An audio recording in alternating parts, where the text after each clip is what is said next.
very consistent. So that is the main question for today's first game between ONIC and EVOS. How is their game gonna be like? Will they be consistent? Let's get into the draft here. Game 1 is ONIC's choice. Do they want to go blue? Do they want to go red? First pick or second pick? As the draft unfolds, it looks like ONIC wants to go red side. They want to get those 2 picks. Ripo, how do you feel about the meta game right now? What's stronger, first pick or second? For me, it's second pick because like second pick can counter the first pick. So I think second pick is really good right now. Oh, and I think that's why ONIC chose that, right? Yes. Strong side. There goes the Fanny and the Joy. Coach Age taking that out, while Coach Yeb answers back by taking out the Lancelot and Claude. He's attacking Taz and Brands. Hey, you know what? Full respect, but yeah, you asked about the Fanny. The Fanny has been banned, but I gotta ask Wolf here because a lot of specialized picks, right? A lot of respect bans here being banned out. Quite a lot of the meta is open. What do you think should be prioritized?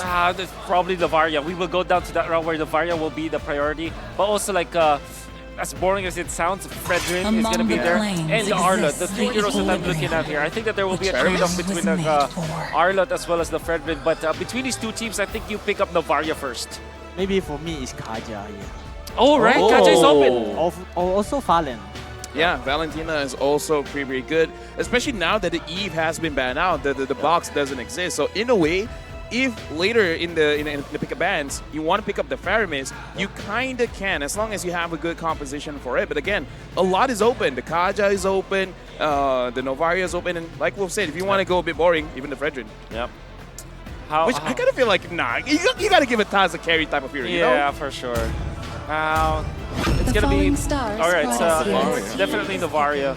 And how do you answer with this if you're ONIC? Just go for your typical place like a Kaja. I think something along the lines of Kaja and Valentina. Yeah. See value in me? It looks like they're the ones who are the boring ones. Boring. But can be flexed. Again, Boots can play this. That's right. Ripo, when and how do you say Fredrin is going to the XP lane? It's really good because the early pick we can flex. So like they already picked Fredrin, so they can flex the Fredrin. So makes the coach of the EVOS like a little bit like messy. Like, what? I don't know the Fredrin will go to jungle or EXP. Yeah. Oh, I wonder if that's what Coach Yeb and Adi want to do. They do pick up the Kadira to close up their first 2 picks. Abstract, what are you thinking of? What's the trade? Honestly, right now, the main thing that I'm looking at is the fact that, yes, Fredrin has been picked up. The matter of fact is, Fredrin is a very tough frontliner. Yep. Does EVOS really want to immediately pick up a carry for themselves just so that they don't deny ONIC from taking it away? Yep. I agree with the carry. I think it's a Brand's hero, although he hasn't really been successful with it, but it's traditionally a Brand's hero. And then you pick up something like a Farside, or a Valentina, but you already have the Novaria, so you want to keep that until the late portions. Can we flex the Novaria though? Yes, you can. Roamer. 5. Yeah. So maybe you go Yuzhong carry here, if you're EVOS. Oh yeah, we've been talking about Yuzhong. I think Beatrix pretty fine as well. There it is. Wow, okay. Psychots. And there's a Beatrix. So yeah, they prefer the coverage. Oh, but wait, wow. Immediate. Is that Boots? Is that Boots? Yes, is that Marsha EXP. Confirmed. Okay. Okay, so the main idea for ONIC is they just want to have the Masha to just run right straight through everyone just for the Beatrix. Yeah. Do you agree, Ripple? Like, you're an EXP laner. Playing the Masha against the Beatrix, how does that feel? Yeah, really good. It's really good? Great counter for Beatrix. One hit ult. Yeah, one hit ult. Yep, I definitely agree. I think this is such a Yeba. You said this is just a Raja Yeba pick. Yeah, I spent a few minutes with him talking, and he said that in the scrims prior to MSC, they were trying a lot of heroes, and now it's showing. Yep, and I think you're just gonna let it all out. In the first game against EVOS, they pick up the Masha. But now this is ONIC just correcting, just trying to shut down Chaz and maybe force him to pick up the Assassin.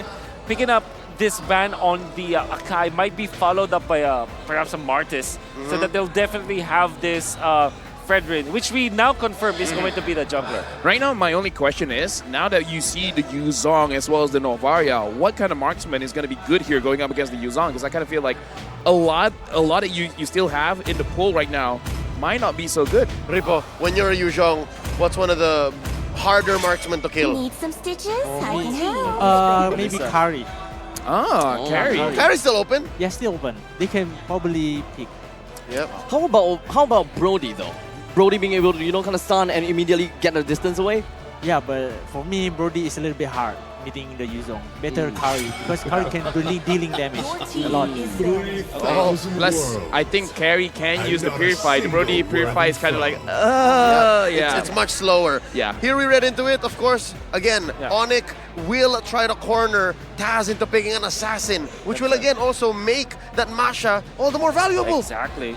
So you ban on carry or Brody here for EVOS. Of course, carry is I'd say the more. Yeah, I would say that carry. Magic is my the love. hyper. Harry. Harry, of course. Oh, Chadwick safe can play that. ban. Okay, so now they try to close up here. Ripo, when you try to dive as a Yuzhong and then you see a Harith, is that hard too? Yeah, it's hard, really hard, because he's dashing, chrono dash, so really hard. So far, all the marksman picks are pretty much denied away for our dear friends CW, right? Yeah. So he's played a lot of Claude, a lot of Melissa, a lot of Beatrix, and all of which are unavailable. In fact, 1-1 Yeah. even. So if we kind of look into what he has played before, more of the comfort picks per se, it kind of seems as though the only few ones that's available and makes sense is carry. Yep. Sans. As we wait for what Chewe will pick up, Sans here, the least deaths among all the players in MSC. 3 times, just 3 times? Whoa, I Wait, think- wait. Hold on. Okay, Valentina. So position 5, Kadita. I think there's a big chance that this will be like a Franco and maybe Franco as well as Ling as the last 2 picks for EVOS. I don't know, man. The Ling here is going to be quite risky because not a lot of good targets you want to kill instantly. Nope. I gotta say, even the the Hayabusa maybe not the best as well. A lot of ways to handle, especially with the Kadita being there. So I kind of feel like, yeah, having the assassin would be very interesting, but not a lot of options. Any options kind of feel like a bit boxy. What's the real threat coming from ONIC? Wow! Well, I guess the Baxia is an interesting pick. Okay. You know, back in M1, it was EVOS who. Still a good carry game though. It's their counter to the Masha. It's the Baksha. Yep. Anti-sustain. It works, and now they have a Diggy as well. It's Dreams are rocking that. So you go carry. How do you feel about the Baksha? Really good because can sustain all the damage in the front line. So yeah, very good. Okay. Also, the enemy don't have any burst, especially if Yep. they PMM carry. I kind of feel like it's very good adding pressure as well because the Baxia can move around the map very, very fast. You can clear the jungle creeps. I would say relative towards a Fredrin as well. And as we expected, this is going to be the carry. And early game, I kind of feel like the Baxia will be able to handle the carry. So honestly, personally for me, guys, looking at both drafts, I'm looking at EVOS. If they can pick up the tempo, it's a pretty good game for EVOS. I think so far EVOS has got quite a lot of lane priority, right? Even when it comes down to the middle lane, even when it comes down to the gold lane, a little bit, a bit of a 50-50 despite going up against the carry. I'm expecting that ONIC will probably put a little bit more pressure down onto the bottom lane. Right now, Across the world, they also scream, "Go ONIC." So I'm wondering, where are all the EVOS fans? They're gonna need all your support. I agree. So far, EVOS Legends draft, it's very frugal. They only really need to give farm to the Beatrix and to the Novaria, and then they can get into business. Repo, real quick, one more time. Who do you think is gonna take game 1? From the draft, I think EVOS. If he keep the tempo, I think they will win this game. All right. Draft alone doesn't speak much, but let's get into game number 1 here, gentlemen. White Tigers going up against the Yellow Porcupine. We gotta see EVOS Legends. Can they pick up the tempo? Can they punish ONIC? Let's go into game number 1 in this best of 5 series. All right, to talk about tempo, this is Baksha. This is probably one of the top ones or top 3 when it comes to controlling the tempo. You clear the lane so fast, you clear the jungle so fast, you might be able to overwhelm the Fredrin. I thought that the real interesting thing is that EVOS Legends pretty much have lane priority for every single one of these lanes. So if they continue to really keep up with their rotations, ONIC may actually lose quite a lot of these pressure right smack in the early game. Right now, Dreams as well. Honestly, looking at Dreams using this Diggy, I'm really interested to see what kind of roam item is going for. If it's going for the Encourage, I kind of feel like it's going to be very, very good for the team, especially if he's just making sure that he uses ult to make sure that Keyboy doesn't get a good engage. Now, I talked about the fact that EVOS pretty much have got the priority as well as the fact that they've got more or less early game. But I don't see a lot of reliable stun, reliable lockdown, aside from the fact that DreamS does have the reverse time. Not gonna lie, man, I kind of feel like with this kind of draft, as long as Psychots as well as Taz can have a very good setup, like they could frontline, I kind of feel like everything else will be given to them for the damage coming in from Bronze as well as Hijime. I think the last two picks coming out from EVOS were very good. The Diggy kind of solves a lot of their problems, especially like protecting the Beatrix from the Masha. You also have the Diggy to protect the Beatrix away from this Kadita. So there's a lot of like engaged potential coming out from the side of EVO. So if they do play around that kind of playstyle, they can take this game. I saw the encourage on the Diggy, so I kind of feel like in this game, honestly, if they don't want to engage, it's totally fine. They could just siege with the Beatrix alone.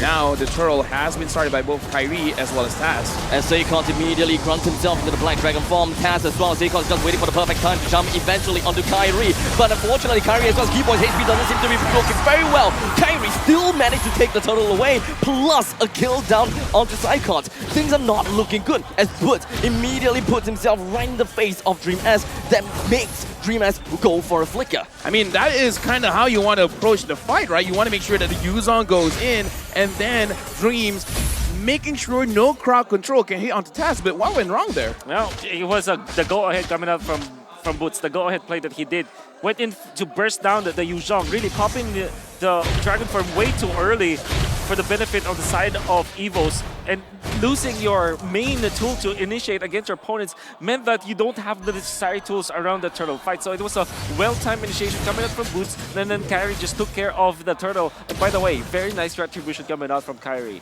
Yeah, very nice retribution for now. ONIC with a 1,000 goal lead. Keyboy is TPing in front of Dreams as well as Rance. Taz is there, already using the retribution onto Keyboy, but able to escape for now.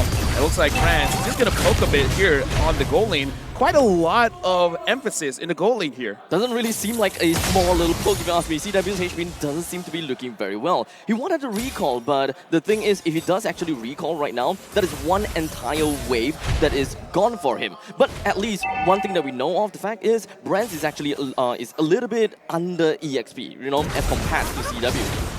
For now, looking at how ONIC is moving around the map, it looks like they're kind of, in my personal opinion, they're reacting as well to what EVOS is trying to do, because we talked about this before the game starts, Wolf, where it looks like they try to put more onto Taz, but it looks like this game, they kind of want to go back to, in a way, their own basics, where they want to put a lot of emphasis on Brand's lane. Yeah, I mean, the fact that they didn't win the first turtle fight despite having this backsha means that they really now have to focus on Taz. So Brands, I mean, so that's the win condition.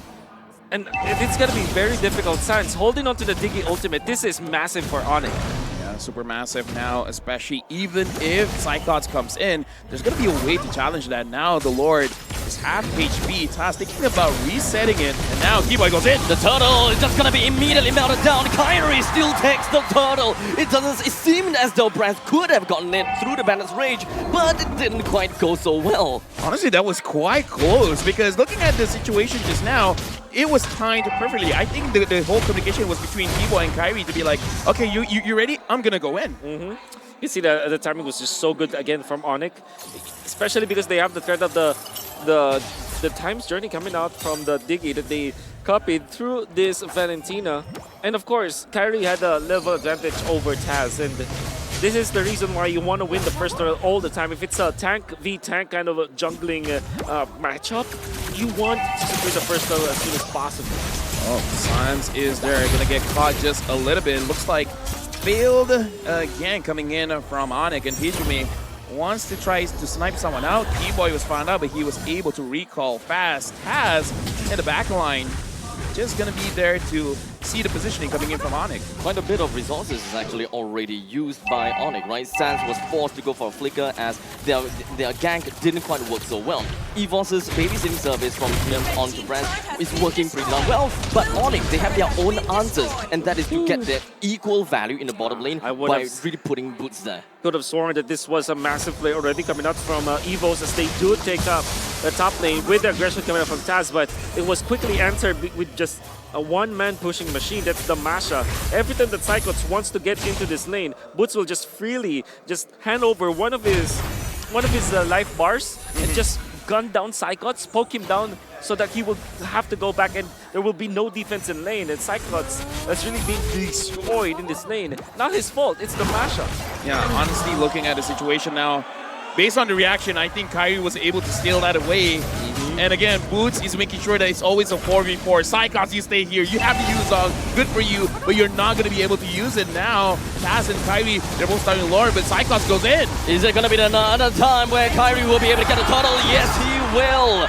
ONIC only have got one thing in mind, and that is a turtle. Boots made himself all the way in front. He still had 3 health life bars. It's not going to be a problem. Keyboy immediately gets himself a rough waves, gets himself away. Hijumi as well as Dream S holds himself behind, understanding that Seikots as well as Taz is already dead. Right now, I gotta say, man, looking at how that last turtle fight went through, it looked like Taz was there. He was alone. The thing is, for ONIC, they were not alone. We're gonna look at the replay. I kind of feel like Taz took too much free damage. For sure. So what they wanted to do was to take the turtle because they know that the retribution was already used up by Kyrie. And the solution coming out from the side of ONIC Esports is to just go to Taz. Gun him down before he's able to steal off that turtle. And because of that, they just ran through. They just steamrolled over. Yeah, I kind of feel like if there were more bodies there, perhaps they could have done something to ONIC. But the thing is, everyone was so far away. Taz was basically 1v3 at that point. And of course, the Astro Echo is just going to be taunting down, or rather hitting down the CW plus Kyrie. CW melts down Taz. Not much of a play that he could have made. Dude, at this point, Taz probably wants to get back on Assassin, man, and Boots dominating his lane. Again, tell us again the story. How is Boots winning against Icons? Well, it's literally just a matchup issue coming out from the Yuzhong versus the Masha. Masha 1v1 versus the Yuzhong just can't win. It will not be enough. There's so much life bars as well as so much damage that can come out from Boots, and he's got to a point where he can definitely one-shot marksman. Boy! Great rough wave. Kyrie comes in as a connection, but unfortunately Hijumi manages to get himself away. Okay, Hijumi almost died there. I'm pretty sure Keyboy has the Genius Wand. I'm not so sure if Hijumi has any kind of defense because we're going to look at the in-game equipment and no. I kind of feel like the only reason why Hijumi was able to survive was the HP on the Clock of Destiny. Okay. And of course the Time's Journey being utilized there to kind of save him. Boots is strong enough to kind of force out some of the retribution already, which means the Lord will be super duper free for ONIC. Dude, Boots is higher level than Taz, man. There's a lot of beefy front lines from the side of ONIC, and it makes it even worse that EVOS just don't have a lot of ways that can actually deny ONIC of these neutral objectives. Not much of ways to really push Fredrin away, not much of ways to just lock him down, no suppress whatsoever. The only thing that they have is just reverse time. It's unfortunate because we were talking about the draft coming in from EVOS where it's a lot of potential, right? But you got to pick up the pace. You got to make sure that you have a very good start and you transition well. But so far, ONIC's the one that is having their foot on the gas. I really just see this as more of like a snowball composition from EVOS, right? They want to win their lane and just shove the lanes as fast as possible and eventually meet up and to really win in team fights. But that doesn't seem to quite be the case. Right now, looking at ONIC with a 9,000 gold lead. The Lord is marching up top. Boots is basically just there saying, yeah, you guys aren't going to go anywhere. Right now, EVOS, how are they going to defend? ONIC doesn't seem like they will want to jump onto EVOS anytime soon just yet. They don't seem to want to extend the fight in order to keep the Lord alive. Keyboy barely making it alive after all of those pokes, but he's gonna be A-OK. ONIC continues their counter. They continue to push it down in the middle lane, but EVOS, they defended this pretty well. That was super duper close to get a kill, finally to get a kill, but it wasn't enough. Keyboy was able to get out, and they do defend, so that's what's more important here for EVOS. That kill wouldn't matter if they had lost more, and they did defend, so they will live to see another day, but they were so behind now. What's that, 9K at 10 minutes? Here's the thing, I got a question. Brands, Hijumi have not died. They haven't got a kill, they haven't got an assist, but they haven't died. Is it all doom and gloom? Can EVOS do anything to win this one? What they need to do maybe, because they don't have like a massive like initiation, they don't have a win condition like a Franco or maybe a Minotaur. They will have to look for a mistake actually. Okay, well, no damage anyway. Yeah, no damage. damage. I thought that there might be only one of the few ways is to just really get Hijumi as well as Brands to really work together to pull off the RSG Slay SG move, right? Yeah. Immediately burst down the back lines, bring CW down, that's the win con gone. So this really plays the part where ONIC gonna have to make that big of a mistake and EVOS capitalizing on that small little margin of error. That's difficult to say against ONIC. It did manage to flip CW though. His HP is all the way down to half, but it doesn't seem like the time journey would even be able to do quite much at this point in time. Oh As my Cream has God. immediately melted down to the hands of Butch, but CW takes the last hit after all. EVOS, they still have got 3 members left. They only want to defend the turret and not necessarily trying to get any more kills, despite the fact that ONIC, their HP were looking to be, well, not that high. All right, here's the thing, man. Brands did quite a lot of damage just now. Half HP. CW was chunked quite a lot, but Kyrie was fast on his feet. It's like, yo, I see where you at now. Yep. You did good dealing the damage, but you just revealed your own positioning. He went in, and then everyone else just took care of the rest. And everybody from the side of ONIC is 1 item ahead of their matchup. You can see the Fredrin with 8k versus almost just 5k for the Baxia. Also 1 big item ahead for the Marksman too. I think the idea was there, but not necessarily the right time and the right place for Brands. Yeah, Fortunately. it's unfortunate, but here's the thing. You got to take a chance, right? No matter Yes. what kind of situation, you got to do something, because if you're not, then you're just slowly giving the game away to your opponents. But now, 11,000 gold lead. The kill score isn't a lot. It's 0 and 6, but 11,000 gold, that's a lot. At 12 minutes, that's too much. Okay, so big question. EVOS is already in a really bad shape, right? Yep. And they gotta have to play defensive. Do they do a gambit in order to turn things around? The only gambit that they can do is to find the CW. That's the only, I would say, worthy gambit. Taking out Boots will not achieve anything. Taking out Keyboy will not achieve anything. Maybe Kyrie at a certain point, but Chaiwei is really the target here. Conceal play.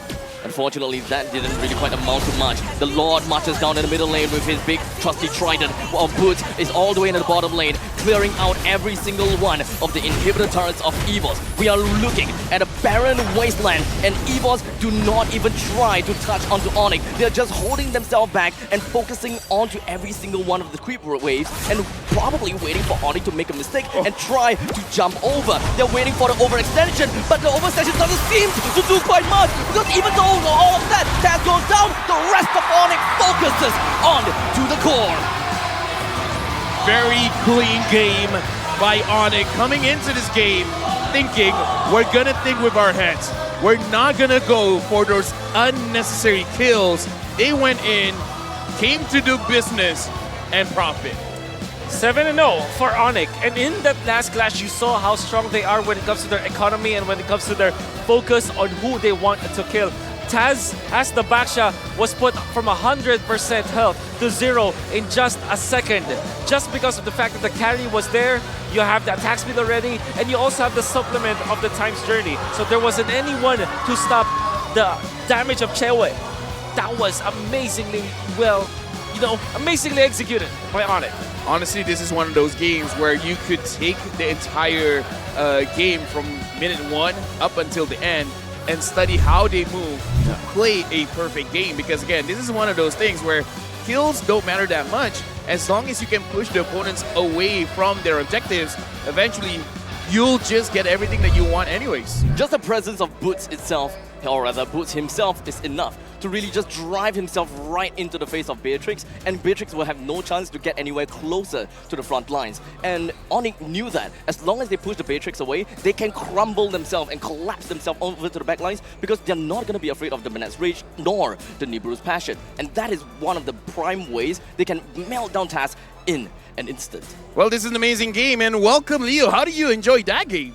Masha's a beast. I think Masha really has a place in the metagame now. That's my key takeaway, especially in the last few seconds, given that with enough of mayhem, the Masha can just come in, and again, in the early to mid, it was take down heroes. Here it was just really just go ham on the base. Let's award our MVP for Game 1 throughout all the madness, of course, it's the one who comes out on top, Kairi, with his Fredrin. 100% team fight participation. And Wolf, I just gotta say, Kairi is amazing, but we gotta talk about the counterpart. I kind of feel like Taz always went in alone. Was that his fault or his team's fault? I don't think it's his fault. It's just that it was ONIC that solved that problem. First, they have the time journey stolen away by the Valentina, so that kind of equalized the team fight. The next part is Kairi won the first turtle fight, and I would attribute the win of ONIC to that single play. This particular one, you can see that there was already a good connection, but Sans popping the time journey in the right moment when it was already time for the retribution battle. When the threshold is there, the line was already set by the in-game assist, and they were able to get it. That alone gave the snowball potential to ONIC. That I absolutely agree, right? When it comes down to Taz playing as a bouncer, you would want to get yourself the neutral objective in order to really keep yourself on the pace with Kairi's Fredrin. But unfortunately, that didn't quite work. So the best thing that he can do to even provide any more value, to really just be present, be there to peel, to soak, and from that point onwards, hope that the rest of the team moves together with him. If anything, I'd like to present a third option. It's not Taz's fault, it's not his team's fault. I think I see it. It's a misunderstanding of who has the tempo, of who's the aggressor. Because going into the draft, I think even Ripo said, EVOS should be winning this, especially if they're pushing the tempo. But it's ONIC who said, you know what, no. You think you want to go fast? We can go a little faster. And that's what allowed them, exactly. A porcupine, right? Gotta go fast, ding, ding, ding, with all those rings. That's why they went 0-7 in 13 minutes. Which is kind of thing. I kind of feel like Bara should be a Sonic hero. Get it? Because, you know. Anyways. But they said they're porcupine. I mean, here's the thing. Full analytical, right? Yeah. Honestly, looking back at the highlights, it was neither Taz's fault or EVOS' fault. Yeah. It's Boots' fault. Boots, I keep seeing every single time the turtle has been taken, he was 1v3. Yep. He saw Dreams, he saw anyone that's there, he's just gunning for them. Yep, let me piggyback off of that while also like converging it with my argument earlier on that it was ONIC just getting the first turtle that won them the game. Another important factor that happened in there was Boots was so aggressive. He was staying into that Rock Ursa bush, right? Yeah. You know that bush, right? And he was taken down Psychots. The fact that he forced Psychots to pop the ultimate very earlier on meant that during the turtle fight, during the retry threshold, there wasn't any dragon form anymore. And once you go Dragonoid form as the Yu Zhong, you don't have any influence, especially when there's a stolen times journey. So I do agree with you, Boots was a big problem in this game. I don't know, gentlemen, but personally for me, if I'm gonna drop a vote, I might put Boots as the MVP, man. He's insane. Boots is my personal second MVP. Like, I get why it's Kairi, right? I get why it's Kairi. He denied so much from EVOS. And I think there was a moment before the match ended wherein you thought the conceal play did nothing. The conceal play did everything to push back EVOS. And that even all the more forced them from being on their back foot to being on their bottoms. so it really comes down to that invisible play from ONIC, right? It's a free engage. There's a lot of value just from zoning people out. It's very similar to how the fact that Boots just rushed straight in the face of Brands, pushing backwards, even though he didn't kill Brands, nor did he deal any damage. It's all about positioning factors. Yeah, you know, Kairi did a wonderful play, by the way, the first turtle as well. Apart from securing the retribution, was able to pop his ultimate so that he's gonna be able to